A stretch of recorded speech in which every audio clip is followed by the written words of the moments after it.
The problem of increasing human energy, with special references to the harnessing of the sun's energy, by Nikola Tesla, Century Illustrated Magazine, June 1900. The second problem, how to reduce the force retarding the human mass, the art of Telautomatics. As before stated, the force which retards the onward movement of man is partly frictional and partly negative. To illustrate this distinction, I may name, for example, ignorance, stupidity, and imbecility as some of the purely frictional forces or resistances devoid of any directive tendency. On the other hand, visionaries, insanity, self-destructive tendency, religious fanaticism, and the like are all forces of a negative character, acting in definite directions. To reduce or entirely overcome these dissimilar retarding forces, radically different methods must be employed. One knows, for instance, what a fanatic may do, and one can take preventive measures, can enlighten, convince, and possibly direct him to turn his vice into virtue. But one does not know, and never can know, what a brute or an imbecile may do, and one must deal with him as with a mass, inert, without mind, let loose by the mad elements. A negative force always implies some quality, not infrequently a high one, though badly directed, which it is possible to turn to good advantage. But a directionless, frictionless force involves unavoidable loss. Evidently, then, the first and general answer to the above question is turn all negative force in the right direction and reduce all frictional force. There could be no doubt that, of all the frictional resistances, the one that most retards human movement is ignorance. Not without reason said that man of wisdom, Buddha, ignorance is the greatest evil in the world. The friction which results from ignorance, and which is greatly increased owing to the numerous languages and nationalities, can be reduced only by the spread of knowledge and the unification of the heterogeneous elements of humanity. No effort could be better spent. But however ignorance may have retarded the onward movement of man in times past, it is certain that, nowadays, negative forces have become of greater importance. Among these, there is one of far greater moment than any other. It is called organized warfare. When we consider the millions of individuals, often the ablest in mind and body, the flower of humanity, who are compelled to a life of inactivity and unproductiveness, the immense sums of money daily required for the maintenance of armies and war apparatus, representing ever so much of human energy, all the effort uselessly spent in the production of arms and implements of destruction, the loss of life, and the fostering of a barbarous spirit, we are appalled at the inestimable loss to mankind which the existence of these deplorable conditions must involve. What can we do to combat best this great evil? Law and order absolutely require the maintenance of organized force. No community can exist and prosper without rigid discipline. Every country should be able to defend itself should the necessity arise. The conditions of today are not the result of yesterday, and a radical change cannot be effected tomorrow. If the nations would at once disarm, it is more than likely that a state of things worse than war itself would follow. Universal peace is a beautiful dream, but not at once realizable. We have seen recently that even the noble effort of the man invested with the greatest worldly power has been virtually without effect. And no wonder, for the establishment of universal peace is, for the time being, a physical impossibility. War is a negative force and cannot be turned in a positive direction without passing through the intermediate phases. It is a problem of making a wheel, rotating one way, turn in the opposite direction without slowing it down, stopping it, and speeding it up again the other way. It has been argued that the perfection of guns of great destructive power will stop warfare. So I myself thought for a long time, but now I believe this to be a profound mistake. Such developments will greatly modify but not arrest it. On the contrary, I think that every new arm that is invented, every new departure that is made in this direction merely invites new talent and skill, engages new effort, offers new incentive, and so only gives a fresh impetus to further development. Think of the discovery of gunpowder. Can we conceive of any more radical departure that was affected by this innovation? Let us imagine ourselves living in that period. Would we not have thought then that warfare was at an end, when the armor of the knight became an object of ridicule, when bodily strength and skill, meaning so much before, became of comparatively little value? Yet gunpowder did not stop warfare. Quite the opposite. It acted as a most powerful incentive. Nor do I believe that warfare can ever be arrested by any scientific or ideal development, so long as similar conditions to those prevailing now exist, because war has itself become a science, and because war involves some of the most sacred sentiments of which man is capable. In fact, it is doubtful whether men who would not be ready to fight for a high principle would be good for anything at all. It is not the mind which makes man, nor it is the body. It is mind and body. Our virtues and our failings are inseparable, like force and matter. When they separate, man is no more.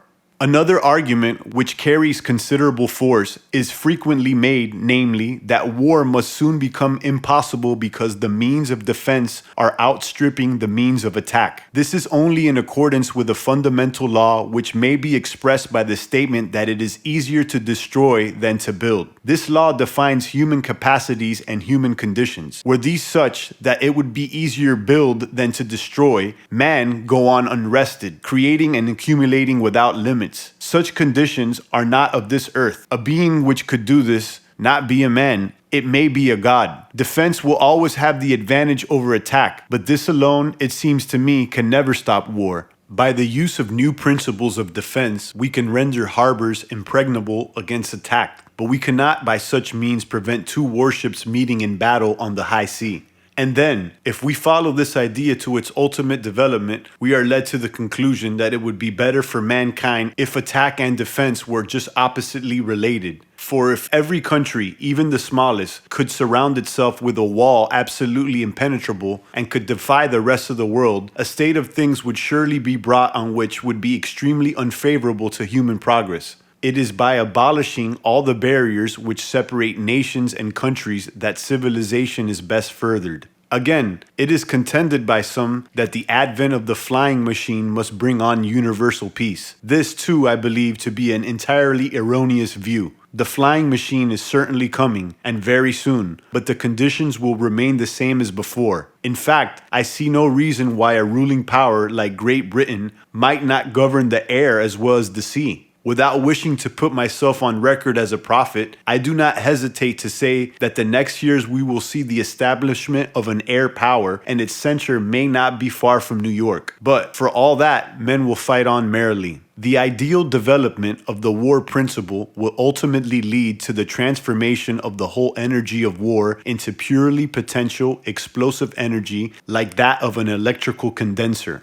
In this form, the war energy could be maintained without effort. It would need to be much smaller in amount while incomparably more effective. As regards the security of a country against foreign invasion, it is interesting to note that it depends only on the relative and not the absolute number of the individuals or magnitude of the forces, and that if every country should reduce the war force in the same ratio, the security would remain unaltered. An international agreement with the object of reducing to a minimum the war force which, in view of the still imperfect education of the masses, is absolutely indispensable, would therefore seem to be the first rational step to take towards diminishing the force retarding human movement.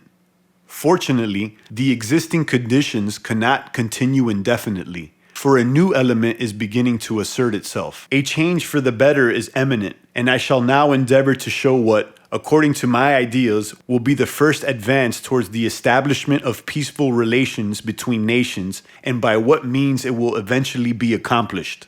Let us go back to the early beginning, when the law of the stronger was the only law. The light of reason was not yet kindled, and the weak was entirely at the mercy of the strong. The weak individual then began to learn how to defend himself. He made use of a club, stone, spear, sling, or bow and arrow, and in the course of time, instead of physical strength, intelligence became the chief deciding factor in the battle. The wild character was gradually softened by the awakening of noble sentiments, and so, imperceptibly, after ages of continued progress, we have come from the brutal fight of the unreasoning animal to what we call the civilized warfare of today, in which the combatants shake hands, talk in a friendly way, and smoke cigars, ready to engage again in deadly conflict at a signal. Let pessimists say what they like. Here is an absolute evidence of great and gratifying advance. But now, What is the next phase in this evolution? Not peace as yet, by any means. The next change, which should naturally follow from modern developments, should be the continuous diminution of the number of individuals engaged in battle. The apparatus will be of specifically great power, but only a few individuals will be required to operate it. This evolution will bring more and more into prominence a machine or mechanism with the fewest individuals as an element of warfare. And the absolutely unavoidable consequences of this will be the abandonment of large, clumsy, slowly moving, and unimaginable units. Greatest possible speed and maximum rate of energy delivery by the war apparatus will be the main object. The loss of life will become smaller and smaller, and finally, the number of the individuals continuously diminishing. Merely machines will meet in a contest without bloodshed, the nations being simply interested, ambitious spectators. When this happy condition is realized, peace will be assured. But no matter to what degree of perfection rapid-fire guns, high-powered cannon, explosive projectiles, torpedo boats, or other implements of war may be brought, no matter how destructive they may be, that condition could never be reached through any such development. All such implements require men for their operation. Men are indispensable, parts of the machinery. Their object is to kill and to destroy. Their power resides in their capacity for doing evil. So long as men meet in battle, there will be bloodshed. Bloodshed will ever keep up barbarous passion. To break this fierce spirit, a radical departure must be made, an entirely new principle must be introduced, something that never existed before in warfare. A principle which will forcibly, unavoidably turn the battle into a mere spectacle, a play, a contest without loss of blood. To bring on this result, men must be dispensed with. Machine must fight machine. But how accomplish that which seems impossible? The answer is simple enough. Produce a machine capable of acting though it were part of a human being. No mere mechanical contrivance, comprising levers, screws, wheels, clutches, and nothing more, but a machine embodying a higher principle, which will enable it to perform its duties as though it had intelligence, experience, judgment, a mind. This conclusion is the result of my thoughts and observations, which have extended through virtually my whole life, and I shall now briefly describe how I came to accomplish that which at first seemed an unrealizable dream.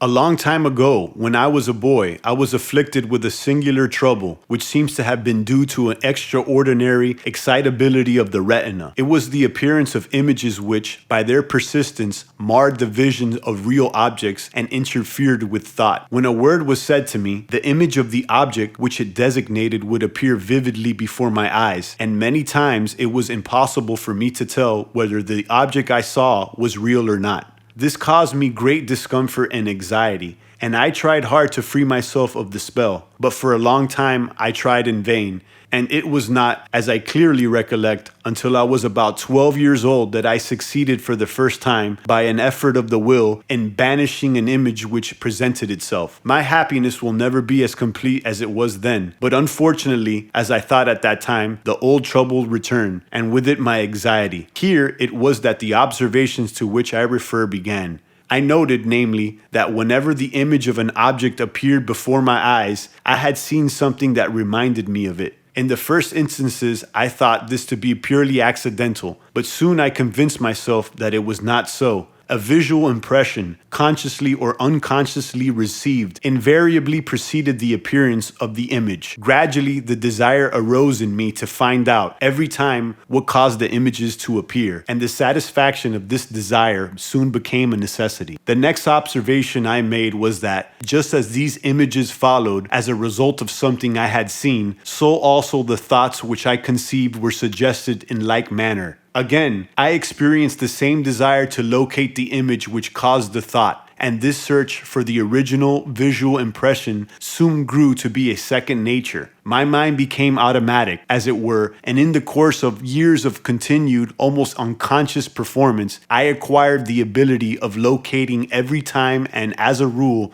instantly the visual impression which started the thought. Nor is this all. It was not long before I was aware that also all my movements were prompted in the same way, and so searching, observing, and verifying continually continuously year by year, I have by every thought and every act of mine demonstrated and do so daily to my absolute satisfaction that I am an automation endowed with power of movement, which merely responds to external stimuli beating upon my sense organs and thinks and acts and moves accordingly. I remember only one or two cases in all my life in which I was unable to locate the first impression which prompted a movement or a thought, or even a dream. Figure 2. The first practical teleautomation. A machine having all the bodily or translatory movements and the operation of the interior mechanism controlled from a distance without wires. The crewless boat shown in the photograph contains its own motive power, propelling and steering machinery, and numerous other accessories, all of which are controlled by transmitting from a distance, without wires, electrical oscillations to a circuit carried by the boat and adjusted to respond only to these oscillators. With these experiences, it was only natural that, long ago, I conceived the idea of constructing an automaton which would mechanically represent me and which would respond as I do myself, but, of course, in a much more primitive manner to external influences. Such an automaton evidently had to have motive power, organs for locomotion, directive organs, and one or more sensitive organs so adapted as to be excited by external stimuli. This machine would, I reason, perform its movements in the manner of a living being, for it would have all the chief mechanical characteristics or elements of the same. There was still the capacity for growth, propagation, and above all, the mind which would be wanting to make the model complete. But growth was not necessary in the case since a machine could be manufactured full grown, so to speak. As to the capacity for propagation, it could likewise be left out of consideration, for in the mechanical model, it merely signified a process to manufacture. Whether the automation be of flesh and bone or of wood and steel, it mattered little, provided it could perform all the duties required of it like an intelligent being. To do so, it had to have an element corresponding to the mind, which would affect the control of all its movements and operation and cause it to act in any unforeseen case that might present itself with knowledge, reason, judgment, and experience. But this element I could easily embody in it by conveying to it my own intelligence, my own understanding. So this invention was evolved, and so a new art came into existence, for which the name Telautomatics has been suggested, which means controlling the movements and operations of distant automatons. This principle evidently was applicable to any kind of machine that moves on land or in the water or in the air. In applying it practically for the first time, I selected a boat. See Figure 2. A storage battery placed within it furnished the motive power. The propeller driven by a motor represented the locomotive organs. The rudder, controlled by another motor likewise driven by the battery, took the place of the directive organs. As to the sensitive organ, obviously the first thought was to utilize a device responded to rays of light like a selenium cell to represent the human eye. But upon closer inquiry, I find out, owing to experimental and other difficulties, no thoroughly satisfactory control of automaton could be affected by light, radiant heat, Hertzian radiations, or by rays in general, that is, disturbances which pass in straight lines through space. One of the reasons was that any obstacle coming between the operator and the distant automaton would place it beyond his control. Another reason was that the sensitive device representing the eye would have to be in a definite position with respect to the distant controlling apparatus, and this necessity would impose great limitations in the control. Still, another and very important reason was that in using rays, it would be difficult, if not impossible,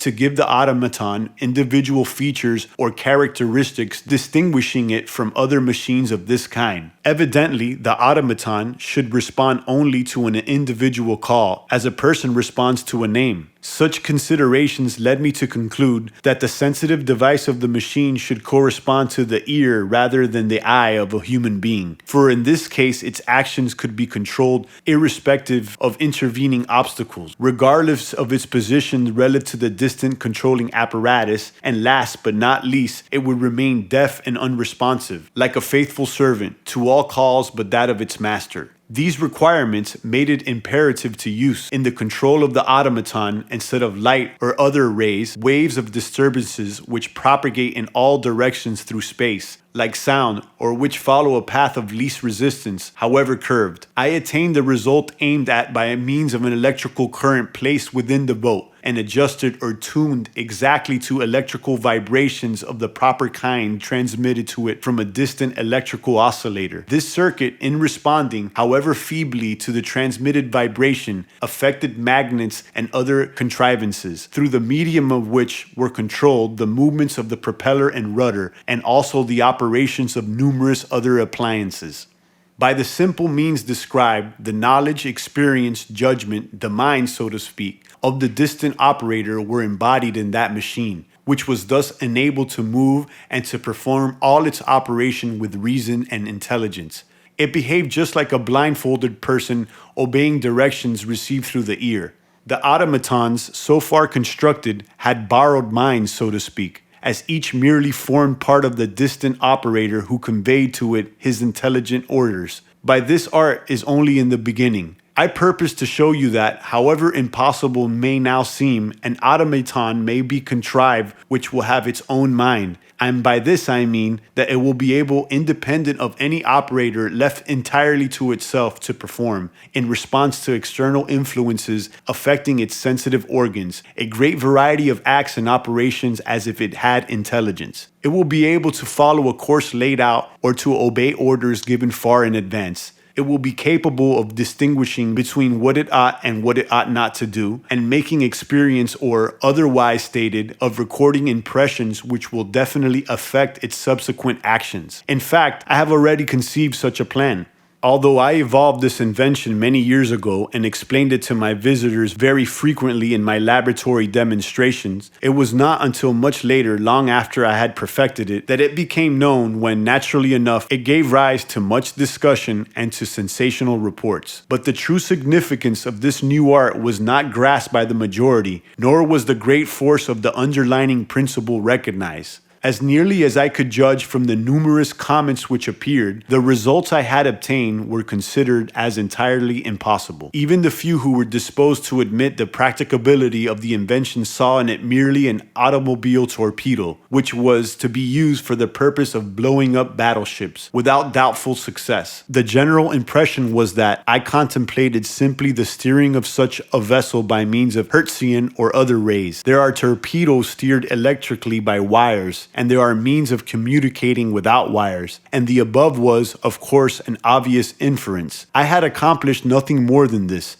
I should have made a small advance indeed, but the art I have evolved does not contemplate merely the change of direction of a moving vessel. It affords means of absolutely controlling, in every respect, all the innumerable translatory movements, as well as the operations of the internal organs, no matter how many, of an individualized automaton. Criticisms to the effect that control the automaton could be interfered with were made by people who do not even dream of the wonderful results which could be accomplished by use of electrical vibrations. Criticisms to the effect that the control of the automaton could not be interfered with were made by people who do not even dream of the wonderful results which can be accomplished by the use of electrical vibrations. The world moves slowly, and new truths are difficult to see. Certainly, by the use of this principle, an arm for attack as well as defense may be provided, of a destructiveness all the greater as the principle is applicable to submarine and aerial vessels. There is virtually no restrictions to the amount of explosives it can carry, or as to the distance at which it can strike, and failure is almost impossible. But the force of this new principle does not wholly reside in its destructiveness. Its advent introduces into warfare an element which never existed before, a fighting machine without men as a means of attack and defense. The continuous development in this direction must ultimately make war a mere contest of machines without men and without loss of life, a condition mentioned which would have been impossible without this new departure, and which, in my opinion, must be reached as preliminary to permanent peace. The future will either bear out or disprove these views. My idea on this subject has been put forth with deep conviction, but in a humble spirit. The establishment of permanent peace relations between nations would most effectively reduce the force retarding the human mass, and would be the best solution of this great human problem. But will the dream of universal peace ever be realized? Let us hope that it will. When all the darkness shall be dissipated by the light of science, when all the nations shall be merged into one, and patriotism shall be identical with religion, when there shall be one language, one country, one end, then the dream will have become a reality.